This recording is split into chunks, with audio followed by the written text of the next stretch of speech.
Your initial take here?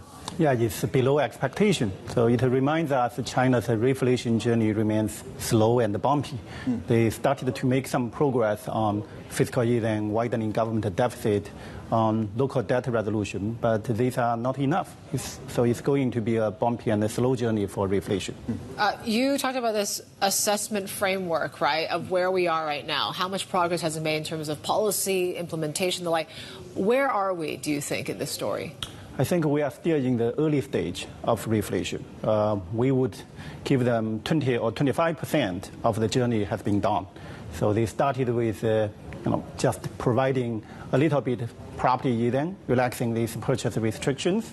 But in the last week or two, there is much more critical steps have been made. That is widening the official budget deficit. Yeah. The first time since 1998, the first time in 25 years. I think that's in line with the overall framework when you have housing and the local government financing vehicles. If you combine them, that's 100% of GDP debt. Both of them are in deleveraging, so you need the central government to leverage up to offset that weakness in aggregate demand, to offset the deflation expectation. I know it has been difficult in China because that means breaking the mental threshold of 3% official deficit, but now they are officially saying goodbye to that threshold, doing more central government leveraging up. So I think it's a critical step, but it's not enough.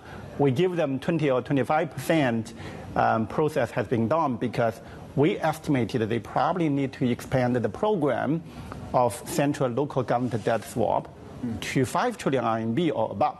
But as of now, they have done only 1 trillion, this replacement bond for local government. And also for deficit, they widened by 1 trillion RMB. But cumulatively in next 2 to 3 years, we think they need to ramp up this fiscal easing to above 5 trillion RMB. Wow. So that's why thus far, they have done probably only 20 to 25% of this journey. Yeah, we keep talking about the U.S. Treasury and this refunding announcement that they might need to issue more bonds. And since you brought up that very big number, should the market be bracing for a lot more CGB supply to come to this market over the next few years or so? Like, how do I trade it on that thesis? Yes, I do think that's a better choice, a better policy mix.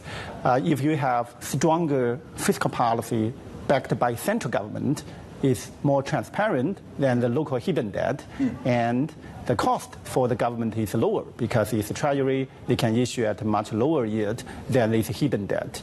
And China does have the firepower.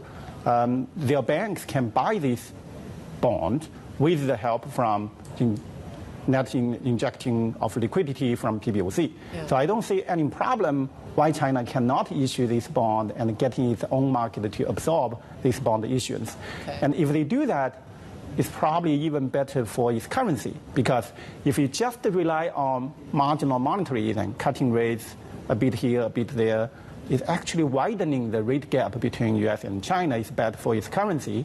But once it started to do fiscal easing, the big one, then it's going to improve growth expectation.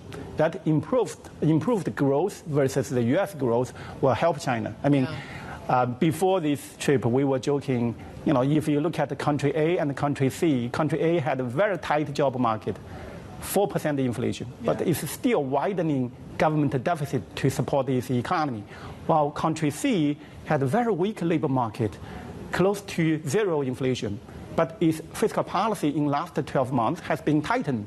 Yeah.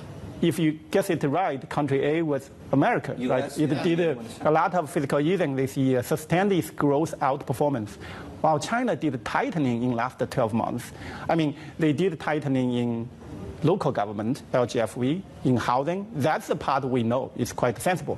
But what surprised us is even on central government balance sheet, they were tightening until August. Finally, we see some shift in the fiscal policy stance in the opposite direction since August. They made this pivot, now widening deficit.